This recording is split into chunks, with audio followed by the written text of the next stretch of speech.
अस्सलाम वालेकुम। आज हाजिर हैं अपने प्रोग्राम के साथ और हम आज की हमारी टॉप स्टोरी है तख्त या तख्ता, हुकूमत का क्या फ़ैसला होगा। और हॉट इशू में है खान की किस्मत अवाम के हाथ में, जिसमें हमें ज्वाइन करेंगे नईम हैदर पंजोता जो रहनुमा हैं पाकिस्तान तहरीक इंसाफ के। और हमारा आज का एडिटोरियल होगा क्लासिज़म पे। क्लासिज़म क्या है और इस मुल्क को किस तरह वो ख़राब कर रही है इस पर।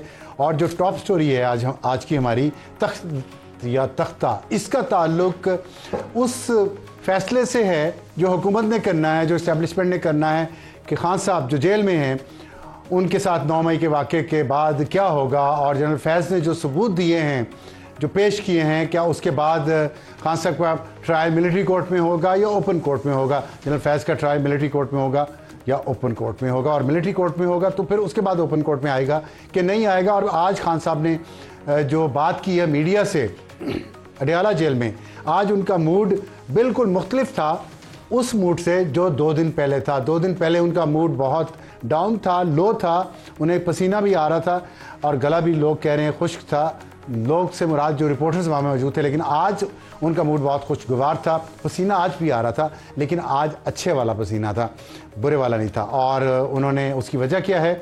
उसकी वजह यह है कि कुछ लोग खान साहब से जाके इस्टेब्लिशमेंट की तरफ से या किसी और तरफ से वो मिले हैं जाके उनसे, ताकतवर लोग, और उन्होंने उनसे जलसा कैंसिल करवाने पे उनको कन्विंस किया है। और जिसका ऐलान अगले दिन आज़म सवादी और बैरिस्टर गौहर ने किया। लेकिन पीछे चल क्या रहा है, और हम ये सुन रहे हैं कि तख्त होगा या तख्ता होगा खान साहब के लिए, तो इसका फ़ैसला हुकूमत ने करना है या किसी और ने। हमें ज्वाइन किया तारिक फजल चौधरी, एमएनए पाकिस्तान मुस्लिम लीग नून के। तारिक साहब अस्सलाम वालेकुम। वालेकुम सलाम। आपने सुना है मैंने कुछ बातें की हैं और हमें ज़ाहिर है डायरेक्ट खबरें तो आप लोग नहीं दे रहे, हम अंदाज़ा लगाने की कोशिश कर रहे हैं कि आप लोगों का मोराल क्या है, खान साहब का मोराल क्या है और मामला किस तरफ जा रहे हैं। तो अब खान साहब का टारगेट आज जो है वो आर्मी चीफ नहीं, काजी फाइज से चीफ जस्टिस है। तो कुछ मामला क्या बेहतर हो गए हैं इस्टेब्लिशमेंट और इमरान खान के दरमियान, जिसकी आपको परेशानी है क्योंकि खान साहब ने आज कहा है? बिस्मिल्लाहिर्रहमानिर्रहीम। बहुत शुक्रिया आपका अफसार साहब प्रोग्राम में दावत देने के लिए। देखिए, हमें कतई तौर पे कोई परेशानी नहीं है, और उसकी वजह यह है कि इस्टेब्लिशमेंट का जो इमरान खान साहब कह रहे हैं कि उनके साथ अगर कोई बातचीत उनकी होती है तो गवर्नमेंट को जो है कोई बौखलाहट आती है, बिल्कुल भी नहीं।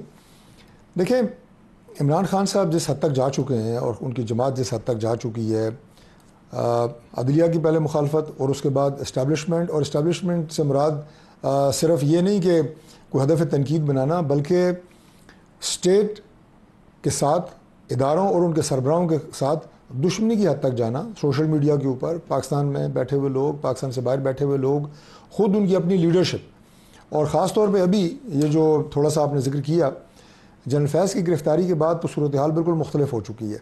क्या मुख्तलिफ? 9 मई मैं अर्ज़ करता हूँ, 9 मई के जो वाक़यात थे उस पर बहस रही मीडिया के ऊपर कि क्या उसमें मुलविस लोगों का ट्रायल जो है वो मिलिट्री कोर्ट्स में होना चाहिए या सिविल कोर्ट्स में होना चाहिए। बहस रही, इमरान खान का भी ये बहस रही कि जनाब 9 मई में वो किस हद तक मुलविस थे और उनका ट्रायल कहाँ पे हो। लेकिन अब जब जनरल फैज़ की गिरफ्तारी हुई है तो सारी चीज़ें तो मीडिया भी नहीं आई, अभी ना बताई जा सकती हैं, जो हमारे इल्म में भी आई हैं कि क्या क्या सबूत मिले हैं, उनका क्या गठजोड़ था। लगता नहीं है कि आपके ऐसे में जो आई हैं वो दुरुस्त भी हों, क्योंकि ये बातें आप पिछले 1.5 साल से कर रहे हैं। अब कौन से ऐसे सबूत मजबूत है? मेरी बात सुने, ये जो गिरफ्तारी है जनरल फैज़ की, ये अनप्रेसिडेंटेड है। ठीक है, फ़ौज के इदारे में अनप्रेसिडेंटेड काम हुआ है, कोई आम काम नहीं हुआ।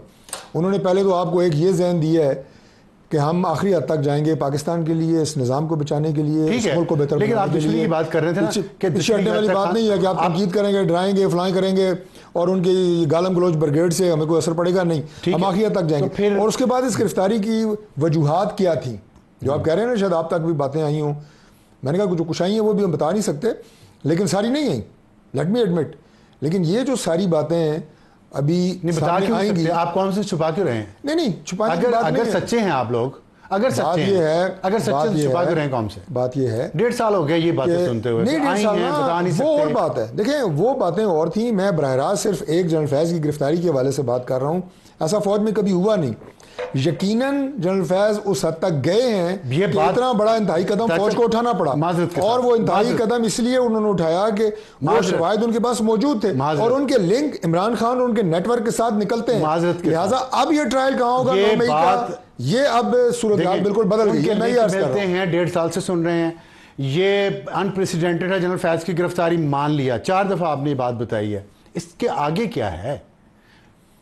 देखिए इसके आगे ये है कि जनरल फैज ड्यूरिंग इमरान खान रजीम, इमरान खान की रजीम लाने से पहले उनका क्या किरदार था, रजीम के दौरान क्या रहा और रजीम जाने के बाद क्या रहा, ये 3 मुख्तलिफ मरहले हैं। ठीक है, ये सारी बातें सामने आएंगी और खासतौर पर उनकी रिटायरमेंट के बाद सामने लाई जाएंगी ना। मैं तो देख रहा हूँ 2-3 दिन से तो बिल्कुल खामोशी छा चुकी है। नहीं, खामोशी नहीं चाहिए, बिल्कुल छा चुकी है।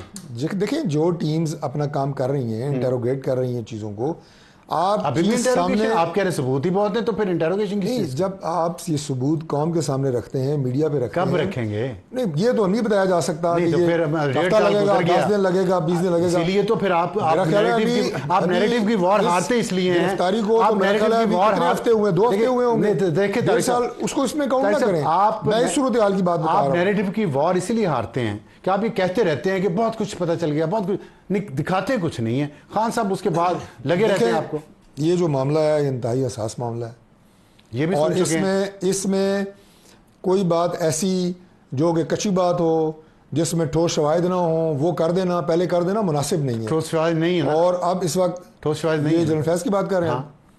अगर ना होते ना, मैं आपको सिर्फ एक बात बता देता हूँ, मैं आपको सेकंड डायरेक्ट जवाब दे रहा हूँ, अगर ना होते वो कभी गिरफ्तार ना होते। तो फिर दिखाएं, फौज कभी इस हद तक ना जाती। कौम को नहीं दिखाने को हम बिलीव कैसे करेंगे, कैसे यकीन करेंगे? साहब मेरी घर सुने, ये को मोटरसाइकिल चोरी हो जाए 2 हफ्ते में तो वो बरामद नहीं होता, मुलजम पकड़ा जाए फिर भी, ये इतना बड़ा मामला है, तो आप चाह रहे हैं कि 2 हफ्ते में सारी चीजें सामने आ जाए, दिखा भी दी जाए, अनाउंस भी कर दी जाए। नहीं, अब बार बार आप यही कह रहे हैं, बताएं सामने लाएं। इतनी जल्दी कैसे सामने लाया जा सकता है? आपने खुद कहा कि इतना जो पकड़ा गया अनप्रेसिडेंटेड है और किसी बुनियाद पे, सबूतों की बुनियाद पे पकड़ा गया, इसके वो सबूत थे, तो फिर कुछ आवाम को क्यों नहीं पता चल रहा? अब चलें, इसको आप इस पे हम बहस कर लेंगे बाद में। ये बताया आपने कि दुश्मनी तक ले गए खान साहब, कैसी दुश्मनी है जिसमें खान साहब को 2 दिन पहले अप्रोच किया गया जेल में, रात को पैगाम देकर भेजा गया और खान साहब ने मान लिया? ये दुश्मनी ऐसे होती? देखिए खान साहब ने कैसे माना या उनको क्या पैगाम दिया गया, ये मेरे इल्म में नहीं है, लेकिन मेरे इल्म में ये बात है कि हमारे हुकूमत का इस्लामाबाद ने, इसमें खान साहब ठीक कह रहे हैं, हुकूमत का कोई रोल नहीं है इसमें, कोई और किसी और का रोल है। नहीं, हमने इमरान खान से कोई मेहनत नहीं की कि आप अपना जलसा कैंसिल करें। हमने जलसा कैंसिल, किसने मेहनत की? जलसा कैंसिल हमने की है, इस्लामाबाद की इंतजामिया ने की है। वो तो आपने एनओसी डेट भी दे दी, नहीं सुने और इस पे खान साहब ने अनाउंस किया, तो कोई अंडरस्टैंडिंग हुई है ना? नहीं, अंडरस्टैंडिंग की कोई बात नहीं है, मैं बड़ा क्लियर आपको बता रहा हूँ। कैसे? इस्लामाबाद इंतजामिया ने जिन वजूहात की बुनियाद पे जलसा कैंसिल किया है वो आपका सारा मीडिया बता चुका है, वो लेटर आपके सामने है। ठीक है, चीफ कमिश्नर तो खान साहब उन पे कन्विंस हो गए। उसके बाद जब उन्हें बताया गया, उनकी यहाँ पे मकामी लीडरशिप को बुला के ये बताया गया कि जनाब ये हमने आपका एनओसी कैंसिल कर दिया है, वजूहात इसकी ये हैं, वो काफ़ी हद तक कायल हो गए जो उनकी मकामी लीडरशिप है। उसके बाद जाहिर है जब आपने जलसा कैंसिल किया है तो फिर जो एडमिनिस्ट्रेटिव एक्शन था दैट केम आफ्टरवर्ड, उसके बाद वो आया और वहाँ मौके के ऊपर इन्हें बताया गया कि आप जलसा नहीं कर सकते क्योंकि आपका एनओसी कैंसिल है। उसके बाद उन्होंने नई डेट दें, 10 डेट्स दें, हमारा उससे कोई ताल्लुक नहीं है। हमने इमरान खान से कोई रिक्वेस्ट नहीं की कि आप जलसा कैंसिल करें। I am very clear about it. तो आप फिर अगर आपको जलसे से कोई खतरा नहीं है? बिल्कुल खतरा नहीं तो है। फिर कैंसिल क्यों किया एनओसी? वो तो आपको पता है, मैंने आपको बताया सारी वजूहात आप बताते हैं। आपने मुल्क में कल सूरत हाल क्या थी? अच्छा मुझे आप ये बताएं कि कल इस्लामाबाद के स्कूलों में छुट्टी क्यों? ये बात ठीक है आपकी, मैं इससे आपकी बात से मुत्तफिक हूं। बिल्कुल, ये यहाँ पे दीनी जमातों का भी सारा मसला मुश्किल था। इस्लामाबाद के लोगों की ज़िंदगी तो आप लोगों ने ख़राब कर ही दी है, लेकिन हम बचाते हैं इस्लामाबाद के लोगों को ज़िंदगी को ख़राब होने से। हर इस तरह के जत्थों को हर महीने बंद होता है इस्लामाबाद, हर महीने बंद होता है। जो यहाँ पे इस तरह की यलगार करते हैं बतौर सीएम केपी कि हम तो इस्लामाबाद पे यलगार करेंगे, समझ कब्जा करेंगे। अगर आप डरते नहीं थे उनके जलसे से तो फिर वहाँ पानी क्यों छोड़ा, वहाँ पे पाबंदियां क्यों लगाई? उसके डरने की बात नहीं है, मैं जलसे की बात गुजारिश जलसे की बात कर रहा हूँ, मैं जलसे की ही बात कर रहा हूँ। पानी क्यों छोड़ा? गुजारिश इसलिए कि हमने एनओसी कैंसिल कर दी थी, तो हमने इस बात को यकीनी बनाना था कि जलसा ना हो, वहां पे लोगों का इज्तिमा ना हो। 8 सितंबर को आप कैंसिल तो नहीं करेंगे? देखिए हालात पे डिपेंड करता है। 8 सितंबर को अगर हालात आपके ख्याल दो बातें, एक हालात पुरअमन हो, दूसरा वो ये है कि ये इस बात को यकीनी बनाएं कि ये वहाँ पे आके अपना एहतजाज और जमहूरी राइट जलसे का इस्तेमाल करते हुए, आइनी हक इस्तेमाल करते हुए इस्लामाबाद के मेरे जो 25 लाख लोग हैं ना, इनकी आइनी हकूक सलब ना 40 के करीब शराइत आपने लगाई हैं, 40 है या 38 है, लेकिन बहरहाल वो यकीनी तो बनाए इस बात को, अगर उनमें से वो अगर उन्होंने खिलाफ वर्जी की, तशद्दुद नहीं होगा, अगर खिलाफ वर्जी की उन्होंने इनमें से किसी भी शर्त की, तो हुकूमत क्या करेगी? 2 काम कर सकते हैं। एक तो दोबारा एनओसी कैंसिल कर सकते हैं। नहीं, अगर जलसा हो रहा होगा, जलसा शुरू हो गया, जलसा अगर शुरू उसके हो गया, बाद वो इसकी कोई खिलाफवर्जी करते हैं, देखिए उसमें तो law will take its own course ना। मैं क्या कहूँ, FIR भी हो सकती है, उसमें जो जिम्मेदारान हैं उन्हें। Law never took its course. अभी हम देखा है यहाँ पे पार्लियामेंट के सामने, सुप्रीम कोर्ट के सामने मुजाहिरीन ने कब्जा कर लिया जाके, आप लोग कुछ नहीं कर सके। मुजाहिरीन ने कब्जा नहीं किया, एक प्रोटेस्ट था, कब्जा तो नहीं। आप उसे अंदर तो आप रोका, आपने लगाया हुआ तो फिर भी अंदर घुस गए ना, तो वो भी आप घुस गए तो फिर क्या उस बात का जायजा लिया जा रहा है कि सख्त तरीन हिफाजती इंतजाम के बावजूद ये बैरियर कैसे क्रॉस हुआ, और इससे पहले ये हुआ है। अब देखिए ना, जब लोग आपके अपने होते हैं तो एक खास हद तक तो आप यूज ऑफ फोर्स कर सकते हैं, लेकिन उससे ज्यादा तो नहीं कर सकते। क्या ऐसी ये बातें दुरुस्त हैं कि 9 मई जैसा वाकया दोबारा होने लगा था? क्योंकि खान साहब ने आज कहा है कि 9 मई हमारे गले में पहले फंसा हुआ है, एक और 9 मई जैसा हो जाता। नहीं, 9 मई की सूरत हाल तो ये थी कि जब जलसा कैंसिल हुआ है तो ज़ाहिर है जो लॉ इन्फोर्सिंग एजेंसीज थी उन्होंने इस बात को यकीनी बनाना था कि जलसा ना हो, और अगर आप उनसे टकराव करते, लड़ते, उलझते, उनके ऊपर आप जैसे इससे पहले देखिए 9 मई से पहले इमरान खान के ऊपर ना हाथ बहुत हौला रखा गया है। ठीक, आपको याद है जब यहाँ एहतसाब अदालत में वो आए थे, वो मनाजिर आप भूल गए? गाड़ियां नहीं चली पुलिस वालों की, पुलिस वालों को नहीं मारा, इनकी बड़ी बड़ी बसें पुलिस की चला दी गई। हाई कोर्ट में आए, हाई कोर्ट की बिल्डिंग के शीशे तोड़े, दरवाजे तोड़े, लेकिन हाथ हौला रखा गया ना। उस वक्त उनके खिलाफ एक्शन नहीं लिया गया, उनके हौसले बढ़ते गए। अब ये जो 9 मई के बाद अब अगर वो इस तरह के काम करेंगे कि जैसे उन्होंने GHQ दीगर सरकारी इमारतों में हमले किए, तो फिर आप उनको मौका देंगे? अब हमला करेगा इमरान खान हो, कोई मौका देंगे? हो, सख्ती होनी चाहिए। आप मौका देंगे हमला करने का? बिल्कुल नहीं देंगे। तो पहले क्यों दिया था 9 मई को? 9 मई को कोई मौका नहीं दिया गया था, लेकिन अचानक जो आप ये कहें कि हमारी जो लॉ इन्फोर्सिंग एजेंसीज हैं, मैं पुलिस की भी बात कर रहा हूँ, वो इस बात के लिए तैयार नहीं थी कि कोर्ट कमांडर घर पे हमला करेगा, GHQ पे हमला करेगा। ये बताइएगा कि PTI और खान साहब ये कहते हैं कि मुस्लिम लीग नून और पीपल्स पार्टी ये चाहते हैं कि खान की और इस्टेब्लिशमेंट की लड़ाई रहे, और इसी में उनकी हुकूमत बच सकती है।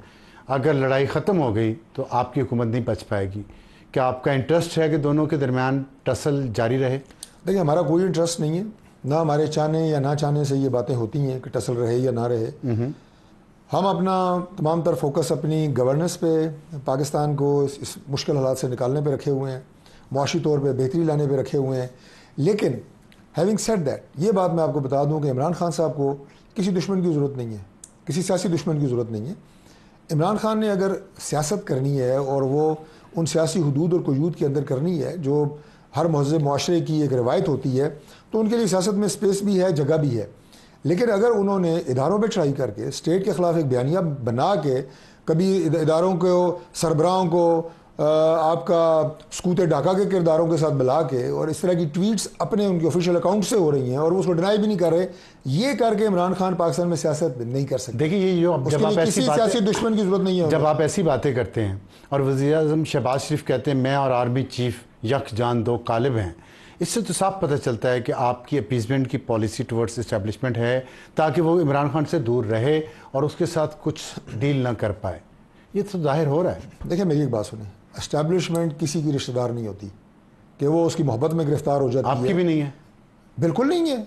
वो हमारे साथ इसलिए होंगे कि अगर हम मुल्क के लिए काम कर रहे होंगे, मुल्क की खिदमत कर रहे होंगे और मुल्क को इन हालात से निकालने की बात कर रहे होंगे, तो दे विल सपोर्ट अस। अगर वो आपसे हट गए तो इसका मतलब ये होगा कि आप मुल्क की खिदमत से हट चुके हैं। नहीं, देखें, बात ये है कि एस्टैब्लिशमेंट क्या होती है। नहीं, पहले इसका जवाब तो मैं बिल्कुल दे रहा हूँ। एस्टैब्लिशमेंट आपके वो इदारे होते हैं जो मुल्क की सलामती के ज़ामिन है। ठीक है। जो मुल्क की सलामती के लिए काम करेगा वो उसके साथ है। ठीक है। जो मुल्क की सलामती के खिलाफ काम करेगा वो उसके साथ नहीं है। हम अगर नलायक हों, हम अगर काम ना कर सक रहे हैं, डिलीवर ना कर सकें, तो उनकी क्या हमारे से कोई रिश्तेदारी है? Definitely they will ask one day कि भाई हम आपके साथ हैं। और ये मैं आपको बात बता दूं, मैं मुस्लिम लीग नून के साथ देने की बात नहीं कर रहा। एस्टैब्लिशमेंट हर गवर्नमेंट के साथ होती है और गवर्नमेंट को एस्टैब्लिशमेंट के साथ चाहिए। एस्टैब्लिशमेंट हमेशा गवर्नमेंट के आईज एंड ईयर्स होते हैं। अच्छा, अब तो हमें हम डिलीवर करके, परफॉर्म करके और पाकिस्तान की बेहतरी के लिए काम करके, आप ये कहें कि गवर्नमेंट में साबित कर रहे हैं कि अच्छा, डायरेक्ट सवाल, डायरेक्ट जवाब चाहिए। खान का ट्रायल मिलिट्री कोर्ट में होगा या ओपन कोर्ट में?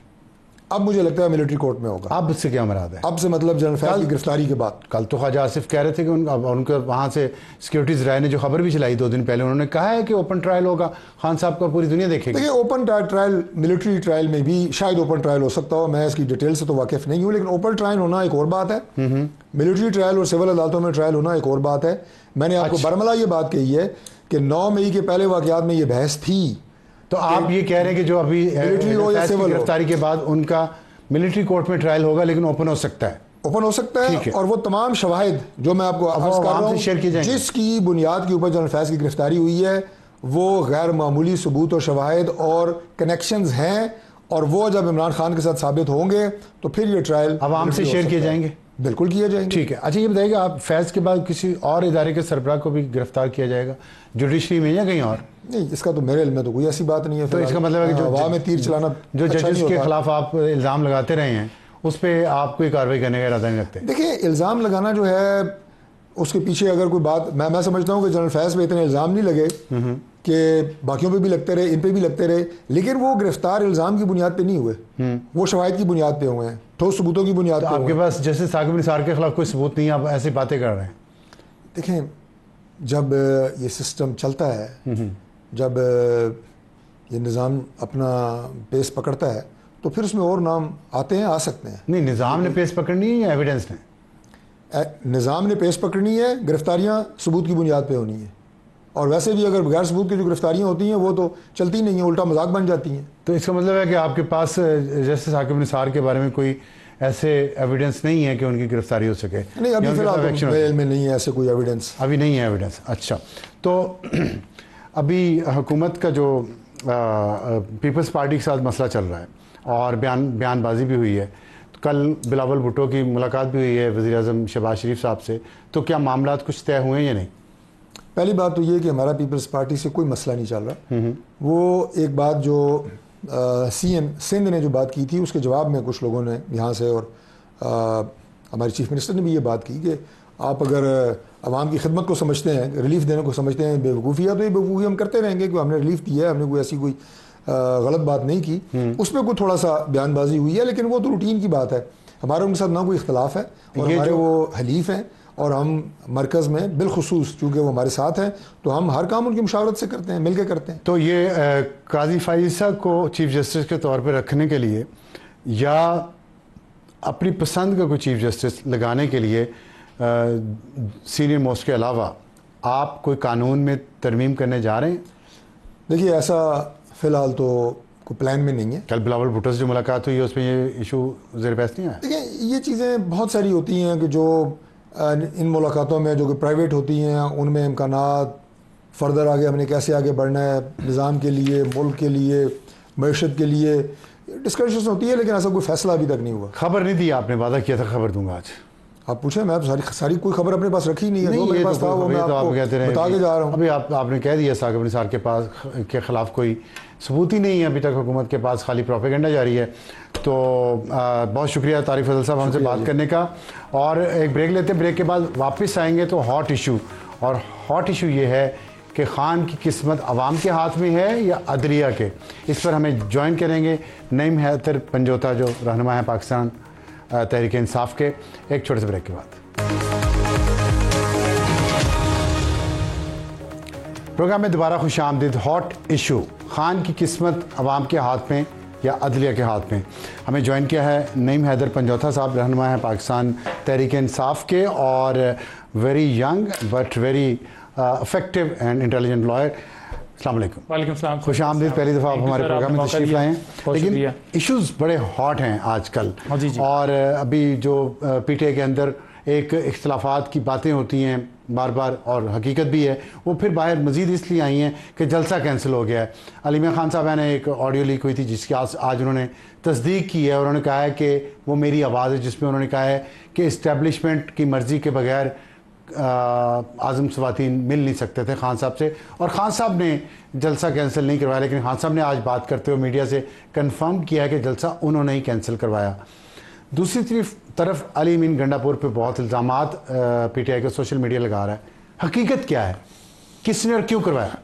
बहुत शुक्रिया, बड़ी नवाजिश आपने मौका दिया। देखें, सबसे पहली बात यह है कि अलीमा खानम साहबा ने जो स्टेटमेंट दी थी, क्योंकि उस दिन उनकी मुलाकात नहीं थी, ना मेरी मुलाकात थी, हर देखने वाला यही समझ रहा था कि गलत जो है वो इस तरह से इस मौके के ऊपर ये गलत फैसला, ऐसा नहीं होना चाहिए था। जब हम पूरा चार्ज थे और तमाम वर्कर्स, तमाम लोग इस वक्त तैयारियों में थे और आ रहे थे, गिरफ्तारियां, छापे, सारा कुछ वो बर्दाश्त करके कंटेनर्स लगाए गए थे, मोटरवे बंद की गई थी। वर्कर्स बड़े मायूस हैं आपके, गुस्से में हैं। बिल्कुल बिल्कुल, आपकी बात ठीक है। हम खुद बड़ा इस हवाले से जब पता चला तो मैं खुद बड़ा अपसेट हुआ। इसी तरह से कोर कमेटी का हर मेंबर और हर शख्स ये था कि ये होना चाहिए था। इमरान खान साहब भी इस हवाले से कोई खुश नहीं है कि ये बड़ा ज़बरदस्त हुआ, लेकिन जो सूरत हाल थी उस सारी सूरत हाल के अंदर जो फैसला किया गया, क्योंकि जब उन्हें इतला मिली इस हवाले से कि 9 मई का एक दोबारा प्लान बनाया गया, और नंबर 2 ये है कि इस्लामाबाद के अंदर जो ख़त्म नबूवत है वहाँ पर जो जितनी मजहबी जमातें हैं वो सारी आई हुई थी, तो लिहाजा उस सारे सिनेरियो को देखते हुए कि कोई नया हंगामा और नई ऐसी चीज़ ना हो जाए, इंतशार। लेकिन अलीमा खान की बात में वजन तो है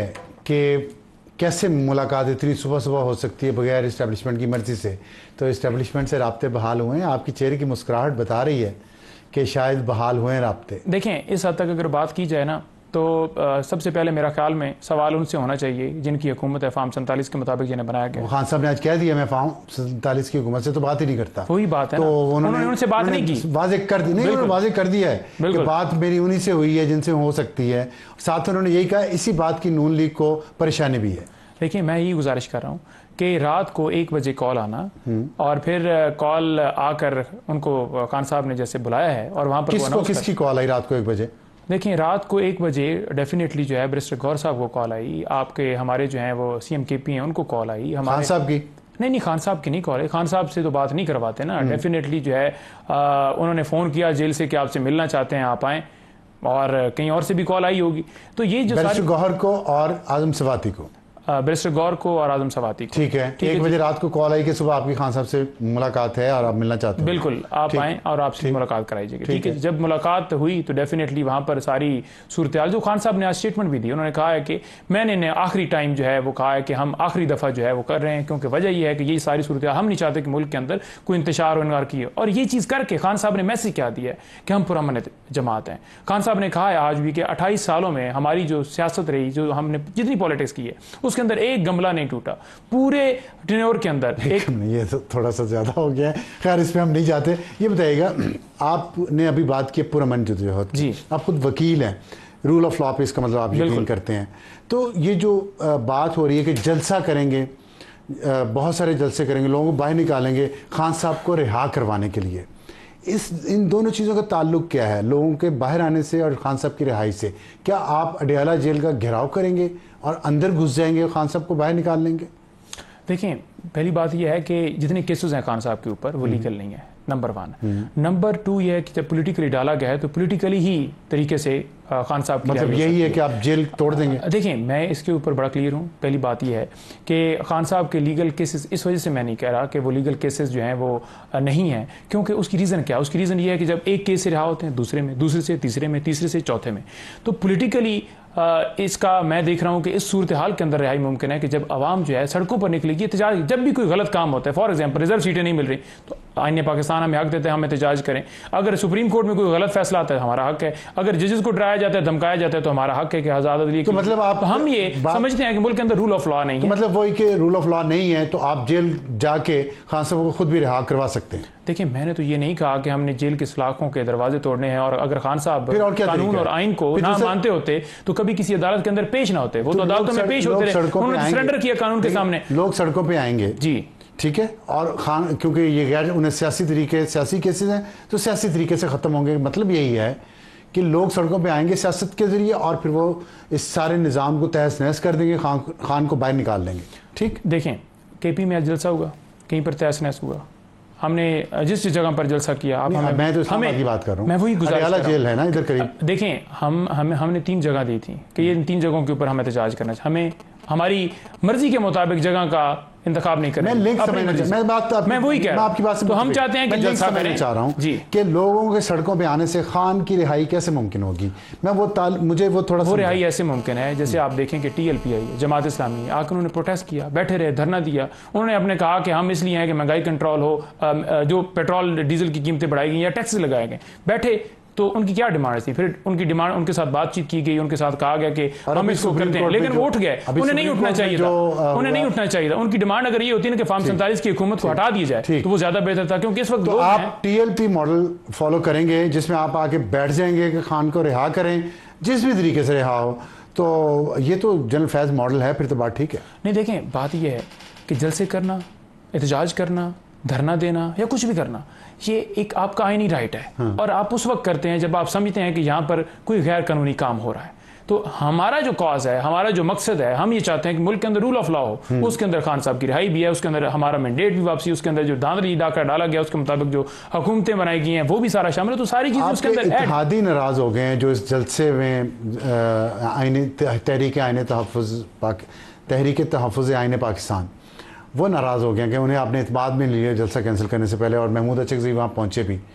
तो आप नहीं समझते कि आपके इस सियासत को नुकसान पहुँचा है जलसा कैंसिल करने से? देखिए, बिल्कुल इत्मीनान में लेना चाहिए था, और ये बात कोर कमेटी के अंदर भी डिस्कस हुई, और ये बात जो है नेक्स्ट जो है इस हवाले से भी ये प्लानिंग बनाई गई कि कोई भी ऐसी चीज़ हो तो फ़ौरन जो है इस तरह का। देखें, उस टाइम भी ये सूरत हाल थी कि हम बिल्कुल तैयार थे, और अली मीन साहब भी पूरी तैयारी के साथ KP से आ रहे थे। सारा उनके पास सामान था, जिसमें कंटेनर भी थे, साउंड सिस्टम भी था, क्योंकि आपको पता है कि लास्ट टाइम भी जब हमने यहाँ पर जलसा करने के लिए प्रोग्राम बनाया था तो कंटेनर भी उठा लिया गया, हमारे जितने वो सारा उधर बैनर्स थे सारे, हर चीज़ उतार लेते हैं। तो हमने ये प्लान बनाया था कि एग्जीक्यूट किया जाए, लेकिन उस टाइम के अंदर अगर हम उनसे उस तरह से उनको एतमाद में नहीं ले सके तो वो हमें है कि हमें एतमाद में लेना चाहिए, क्योंकि ये डिसीजन उस वक्त जो है अचानक जिस तरह से हुआ, हंगामी सूरत हाल बनी हुई थी, तो उसके बाद लेकिन नाराजगी नहीं है उनकी कि कोई नाराज हो गए। KP के वज़ीर आला की बात की आपने, आपकी जमात ने और आपके कायद ने इमरान खान ने बहुत हाई स्टैंडर्ड सेट किए हैं हुकूमती रिसोर्स को इस्तेमाल करने के लिए। तो खान साहब अली मीन गंडापुर जो चीफ मिनिस्टर हैं खैबर पख्तूनख्वा के, करेने वो लेके आ रहे थे, एम्बुलेंसेस सारी सूबे की सूबाई हुकूमत की, उनकी फायर ब्रिगेड की गाड़ियाँ, पूरा प्रोटोकॉल जो है, और सरकारी जो गाड़ियाँ हैं और जो सरकारी तेल है, आपके ख्याल में एक सियासी जलसे के लिए ये सब इस्तेमाल करना जायज़ है? सच सच बताइएगा, दिल पे हाथ रख के। देखिए, पहली बात यह है कि जो तेल लगता, जो अखराजात होते, वो डेफिनेटली अली अमीन साहब ने, पार्टी ने अपनी जेब से देने थे। कोई सबूत देखिए आए नहीं है ना, जब आते अखराजात आते तो हम जो है उसका आपको सबूत भी दे देते। अभी तक तो पहुंची नहीं सारी चीजें, नहीं है सवाबी तक तो पहुंची नहीं, उधर ही रहे वहाँ सवाबी तक पहुंची हैं। नहीं तो चलें, वो इस्तेमाल उनका सिर्फ फ्यूल ही इस्तेमाल होता है। देखिए, फ्यूल के अलावा भी जो उनका रेंट है या जो उनकी चीजें हैं वो डेफिनेटली हमने उसको अपनी सबूत देंगे आप। देखिए, जब इस्तेमाल होती, इस्तेमाल होने के बाद आपको सबूत दे देंगे। ये बात है, बिल्कुल। अच्छा, दूसरा ये बताइएगा कि अगर सियासी तरीके से खान को जेल से निकालना है तो जब भी आपका प्लान बना और लोग आ गए घरों से बाहर, जो आप हर जलसे पे कहते आएंगे, तो 8 सितंबर को फ़र्ज़ कर लेते हैं, तो आप लोग फिर आके बैठ जाएंगे कि जब तक खान को रिहा नहीं किया जाता हम लोग घरों में नहीं जा रहे? KP में जलसा होगा जी, वहाँ पर बैठे नहीं बैठे, यहाँ पर जलसा होगा, उसके बाद हम पंजाब लाहौर में करेंगे। मीनार पाकिस्तान के लिए हमने रिक्वेस्ट की, अच्छा, तो इजाज़त नहीं दी जा रही। तो फिर और इजाज़त देती इसलिए नहीं है, मेरे ख्याल में इस पर भी ज़्यादा बहस होनी चाहिए कि इजाज़त देते क्यों नहीं है, क्या वजह है, और जमातों को है, हमें क्यों नहीं। उधर कहते हैं कि आप NOC ले लें, उधर कहते हैं कि आप पुरतशद्दुद जमात हैं, हमें सिक्योरिटी का मसला, यानी कि दो चीज़ें साथ। या तो आप कहते हैं कि हमने देना नहीं है, कोर्ट के अंदर आप जाकर कहते हैं बिल्कुल कर लें जी, इनका हक है, जब बाहर निकलते हैं तो फिर आप सियासी स्टैंड खेलते हैं, आप कहते हैं जी नहीं ये तो पुरतशद्दुद है, इन्होंने पहले 9 में। लेकिन आप अभी फरमा रहे थे कि TLP ने जो किया जिस स्टाइल से वो आगे और बैठ गए, आप भी अगर आगे और बैठ गए, जलसे के इजाज़त लेके आके बैठ गए कि खान को रिहा कर। देखें, बैठने का कोई इस वक्त प्रोग्राम नहीं है, इस वक्त हमारा प्रोग्राम है जलसे का, और उसके बाद लाहौर। लेकिन नहीं, प्लान नहीं है ना, अगर होता तो मैं बता देता, लेकिन जिस वक्त होगा उस वक्त हम बैठ भी सकते हैं, उसके लिए कोई कदगन भी नहीं है। अगर जो है पाकिस्तान के अंदर किसी जगह आपने देखा डी चौक में PML NBI पीपल्स पार्टी भी सारी जमातें, तो किसी के ऊपर कदगन तो नहीं है, बैठ सकते हैं। जब आपकी डिमांड जो है पूरी ना की जाए तो आवाम निकलती है, तो आवाम का मसला, हम तो आवाम का मसला लेके चले। आज इमरान खान अगर जेल में है तो कोई इस वजह से नहीं है कि उसे वजीर आजम बनाओ, कोई इस वजह से नहीं है कि वो चाहता है कि मैं हेलीकॉप्टर पे रहूं, वो तो जेल में पड़ा है, वो तो कहता है 2 वक्त की रोटी खानी है, अंदर भी खानी है बाहर भी खानी, लेकिन मैं गुलामी कभी भी कबूल नहीं करूंगा। लेकिन अगर खान साहब का नाम उसमें आ गया, जनरल फैज़ ने जो एविडेंस प्रोवाइड किया है और उसके तहत खान साहब पर मिलिट्री कोर्ट में मुकदमा चला या सिविलियन कोर्ट में मुकदमा चला, तो PTA के पास कोई अल्टरनेटिव है जो पार्टी की क़यादत कर सके? क्योंकि जिस तरह की ग्रुपबंदी आप लोगों के दरमियान है, इससे तो पार्टी चलती नज़र नहीं आ रही। बिल्कुल पार्टी चल रही है। आपने देखा कि इलेक्शन के अंदर आपने देखा कि किस तरह से हमारे लोग जीते, नवाज शरीफ तक जो उनका कौम की आखिरी उम्मीद था, वो अपने हल्के से हारा हुआ है। सारे लोग जीते, ये तो सारे हारे हुए हैं। नंबर 2 बात यह है कि फैज़ के हवाले से एट्रीब्यूट करना कि 9 मई उसकी माँ के ऊपर या मिलकर या सारा कुछ इस तरह का, तो आज तक पहले एविडेंस क्यों नहीं है? थर्ड बात यह है कि अगर आप इतनी सच्चे हैं तो सुप्रीम कोर्ट में जुडिशियल कमीशन बनाने के हवाले से मेरी दरखास्त है, वो क्यों नहीं लगाई जा रही? 4 बात यह है कि जनरल फैज़ के हवाले से अगर ट्रायल की आप बात कर रहे हैं तो मिलिट्री ट्रायल तो किसी तरह से आईनी तौर पर जायज़ ही नहीं है। और इसी वजह से जो 5वीं चीज़ है जो मैं खान साहब के हवाले से बात करना चाहता हूँ, वो उन्होंने खुद कहा है कि ओपन ट्रायल किया जाए ताकि दुनिया को पता चले कि कौन सच्चा है कौन झूठा है। सीसीटीवी फुटेज भी लाई जाए जो कि आज तक नहीं ली जाए। देखिए ये बड़ी अच्छी आपने बात की, आपका भी ये डिमांड है कि ओपन ट्रायल हो, और सिक्योरिटी राय से जो 2-3 दिन पहले आई है खबर, वो भी यही कह रहे हैं कि ओपन ट्रायल होगा और दुनिया देखेगी। लेकिन उन्होंने एक चीज गलत की है, एक बात गलत की। उन्होंने कहा है कि आपको क्या मसला है, आप की मर्जी के मुताबिक क्यों मतलब ओपन ट्रायल हो? आप कौन होते हैं डिमांड करने वाले? जनरल फैज़ के बारे में कहा है। नहीं देखिए, जनरल फैज़ की गिरफ्तारी 9 मई के साथ जोड़कर खान साहब के साथ एग्जीक्यूट कर रहे हैं। तो जब खान साहब का नाम आएगा, पहले उन्होंने कहा कि इंटरनल मामला, लेकिन जब जोड़ेंगे तो फिर इंटरनल मामला नहीं है, फिर उन्होंने कहा कि ओपन ट्रायल जोड़ेंगे। सबूत के जरिए जोड़ेंगे ना, वैसे तो नहीं जोड़ सकते। तो हम तो कहते हैं कि सबूत लाएं, सीसीटीवी फुटेज लाएं। हम तो कहते हैं कि कोई आग लगाई, कोई खान साहब ने ड्रेस लाएंगे ना, कोई नहीं है। ये पहले भी कहा, रऊफ हसन के हवाले से भी कहा, हमारे दीगर वर्कर्स बड़े, कोई स्टाफ, कोई कैमरामैन, कोई टी देने वाला, कोई वहां पर लैपटॉप इस्तेमाल करने वाला, कोई वहां पर स्टेनो था, उसको पकड़ लिया, कहा कि ये कलदम तंजीम के साथ इनका ताल्लुक है, लेकिन एविडेंस अदालत के अंदर तो कोई पेश नहीं कर पाया। जनरल फैज़ की जो गिरफ्तारी है अनप्रेसिडेंटेड है, कभी कोई डीजीआई से इस तरह गिरफ्तार नहीं हुआ। आपके ख्याल में वो बगैर सबूतों के हो गया होगा? देखिए, पहले जो गिरफ्तार हुए हैं वो क्या सबूतों के साथ हुए हैं? रऊफ हसन साहब के खिलाफ कोई सबूत थे तो फिर जमानत क्यों हुई? फिर अदालत में लेकर क्यों नहीं आए? इमरान खान के खिलाफ अगर सबूत दे तो 3 मुकदमात में खान साहब बरी क्यों हुए हैं? लेकिन खान साहब ने आज खुद कहा है उन्होंने कहा 9 मई पहले ही हमारे गले में फंसा हुआ है। ठीक है, अब हम एक और 9 मई नहीं करना चाहते, जो जलसा कैंसिल किया उन्होंने। इसका मतलब 9 मई गले में फंसा हुआ उनका कहना ये साबित करता है कि कुछ सबूत तो है ना ऐसे जनरल फैज़ से मिले हैं और जिसकी इतला खान साहब तक पहुंची है। नहीं देखिए, वो कह रहे हैं कि 9 मई का पहले हमारे ऊपर एक फास्ट फ्लैग ऑपरेशन किया गया। आज उन्होंने ये नहीं कहा। नहीं वही ना कि हमारे गले में फंसोगे, पहले हमारे ऊपर आज उन्होंने सर उसका मतलब क्या है? वो बिल्कुल तनकीद नहीं कर रहे ताकतवर लोगों पे। ना बिल्कुल तनकीद कर रहे हैं। वो तो कह रहे हैं कि नाम नहीं ले रहे। आज भी उन्होंने कहा काजी फाइज ईसा का ले रहे हैं टारगेट, अब वो एक को टारगेट करते हैं। अब उन्होंने काजी फाइज ईसा को टारगेट किया हुआ है, जो बदकिस्मती है इस मुल्क की। देखिए, काजी फाइज हो, एस्टेब्लिशमेंट हो, खान साहब तो कहते हैं कि उनका सियासत के साथ कोई तलक नहीं होना चाहिए, और ये बात तो बड़ी वाज़ेह करते हैं। और उन्होंने जो 9 मई के हवाले से भी बात की, उन्होंने कहा कि ये गले में है, मतलब ये है कि हमारे ऊपर पहले डाला गया है। इसी तरह का नया एक मुकदमा बनाकर 302 का बंदे 2-4 मरवा के वो डाल दें। अगर 8 सितंबर को फिर ये खतरा हुआ कि एक और मुकदमा उन पर डाल दिया जाएगा 9 मई की तरह का, तो फिर कैंसिल करेंगे। देखिए, 8 सितंबर को जो जलसा होने जा रहा है वो पाकिस्तान तहरीक इंसाफ जो है वो अनाउंस करेगी, वो जिम्मेदारी अपनी लेगी और अपने कंधे पर डालेगी। जितने हम लोग कोर कमेटी के जितने मेंबरान हैं वो हमारी मां पे। नंबर 1। नंबर 2, उसका जिम्मेदार कौन होगा? उसका जिम्मेदार हुकूमत होगी, फार्म 47 वाले होंगे, या उनको जो पीछे से उनके हैंडलर हैं। क्यों होंगे? इस वजह से होंगे कि एनओसी में मिली हुई है। एनओसी अगर दोबारा तीसरी दफा कैंसिल की जाती है तो ये बदनीति पे मबनी होगी, और वो सिर्फ चाहते हैं कि हम इधर एनओसी कैंसिल करें, उधर से आए और हम गोलियां चलाएं, अपने बंदे मराएं या जो भी करें। बहुत शुक्रिया नईम यादव पंजौथा साहब, आपसे बात करके बहुत खुशी हुई। बहुत अच्छे तरीके से आपने अपनी पार्टी को और तमाम मामलात को डिफेंड किया। लेकिन 8 सितंबर को देखते हैं कि हुकूमत एनओसी कैंसिल करती है या पीटीआई अपना जलसा करती है और लोगों को, इतने लोगों को सड़कों पे ले आती है कि खान साहब को अगर कानूनी तौर पर नहीं तो सियासी तौर पर रिहा करवा सकें। यहाँ लेते हैं ब्रेक के बाद वापस आएंगे तो एडिटोरियल जो है क्लासिज्म पे, पाकिस्तान की नौजवान नस्ल इस मुल्क को छोड़कर क्यों जाना चाहती है, एक छोटे से ब्रेक के बाद।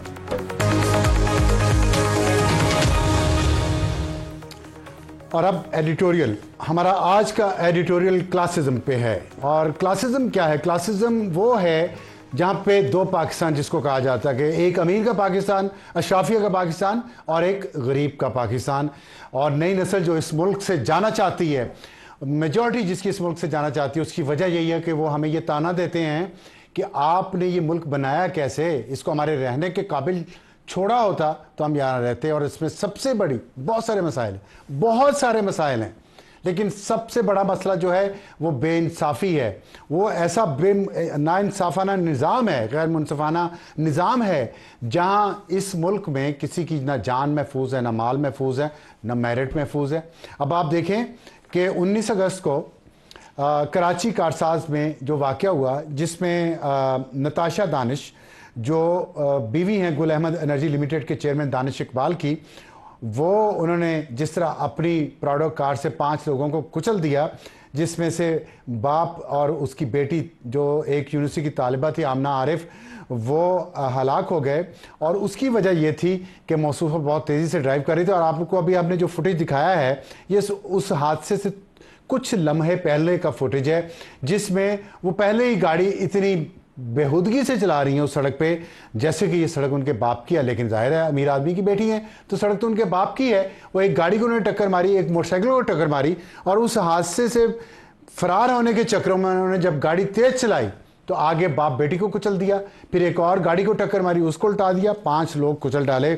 और उसके बाद जिस तरह उनको वहाँ से उनको ये साबित करने की कोशिश की गई कि वो ज़हनी मरीज़ा हैं, लेकिन वो बहुत सारी कंपनीज़ की वो चीफ एग्जेक्टिव भी हैं और उसके बोर्ड के मेंबरान भी हैं, बिज़नेस वो कर रही हैं, माल वो कमा रही हैं, लेकिन उनको ज़हनी मरीज़ा साबित करने की कोशिश की गई। यहाँ पे डॉक्टर चनी लाल कराची के जो हैं उनकी तारीफ़ करना बनती है कि उन्होंने इतने प्रेशर के बावजूद उनको वो सर्टिफिकेट नहीं दिया कि ये ज़हनी मरीज़ हैं। उन्होंने साफ लिख दिया है उस मेडिकल सर्टिफिकेट में कि ये दावा है घर वालों का, लेकिन इनके पास कोई डॉक्यूमेंट नहीं है। और ये पाकिस्तान में सिर्फ पहला वाक़या नहीं, इससे पहले बहुत सारे वाक़यात हो चुके हैं जिसमें मैं आपको कुछ याद करवाता चलूँ। कुछ वाक़यात, सारे तो टाइम कम है। रेमंड डेविस का वाक़या है जिसने 27 जनवरी 2011 को मजंग लाहौर पर अपनी गाड़ी से फायरिंग करके 2 लोगों को मार डाला और फिर दियत के असूल के तहत उसने पैसे दिए उस ख़ानदान को, लवाहिकीन को, और वो इस मुल्क से जनरल पाशा साहब की गाड़ी में बैठ के, जहाज़ में बैठ के चले गए। साहब अमरीकी थे। उससे पहले शाहजेब कत्ल तारीख 24 दिसंबर 2012 ये वाक़या कराची में हुआ और उसके जो कातिल थे 2022 में उन्होंने सुप्रीम कोर्ट में सुलहनामा दाखिल किया और तमाम मुजरमान को बरी कर दिया गया। और 2022 में चीफ जस्टिस कौन था सुप्रीम कोर्ट का, आपको भी पता है, मुझे भी पता है। फिर नूर मुकद्दम का केस है, तारीख 20 जुलाई 2021। ज़ाहिर जाफ़र जिसने शादी से इनकार पर नूर मुकद्दम को कत्ल कर दिया, वो उसको 24 फरवरी 2022 को इस्लामाबाद की एक अदालत ने सज़ाए मौत सुनाई है, लेकिन उस पर अमल दरामद होना अभी बाकी है। शाहनवाज अमीर तारीख दिसंबर 2023 उन्होंने अपनी बीवी को बेदर्दी से कत्ल कर दिया। इनका केस अभी चल रहा है, उसका कब फैसला होगा अल्लाह जानता है। और 10 अगस्त 2016 को MNA के बेटे ने साबिक रुकने कौमी असम्बली सिद्दीक कांजू के बेटे मुस्तफ़ा कांजू ने पुलिस एहलकार जैन को गोली मारकर कत्ल कर दिया। इसके बाद मुस्तफ़ा कांजू को कुछ अरसे बाद रिहा कर दिया गया कि उनके पास उनके खिलाफ नाकाफ़ी सबूत थे। मजीद खान अचकज़ई जुलाई 2017 में कोयटा जरगून रोड पर उन्होंने इंस्पेक्टर ताउल्ला को गाड़ी के नीचे कुचलकर मार डाला और फिर अदम सबूतों की बिना पर, फुटेज बना हुआ है लेकिन अदम सबूतों की बिना पर उनको भी कर दिया गया, रिहा कर दिया गया। और लेटेस्ट वाक़या जज शहजाद मलिक, सुप्रीम कोर्ट के जज शहजाद मलिक, उनकी बेटी जून 2022 में उन्होंने इस्लामाबाद में 2 बच्चों को कुचलकर मार डाला और सरकारी गाड़ी जो वो चलाने की अहल ही नहीं थी उसके नीचे उनको 2 साल तक कानून उनको पकड़ नहीं सका। अब आके उनको पकड़ा गया, देखते हैं कानून उनको कब तक छोड़ देता है, क्योंकि कानून इस मुल्क में अशराफिया के घर की बांदी नौकरानी है और गरीब के लिए कानून बहुत सख्त है। इजाज़त चाहते हैं, गुड नाइट।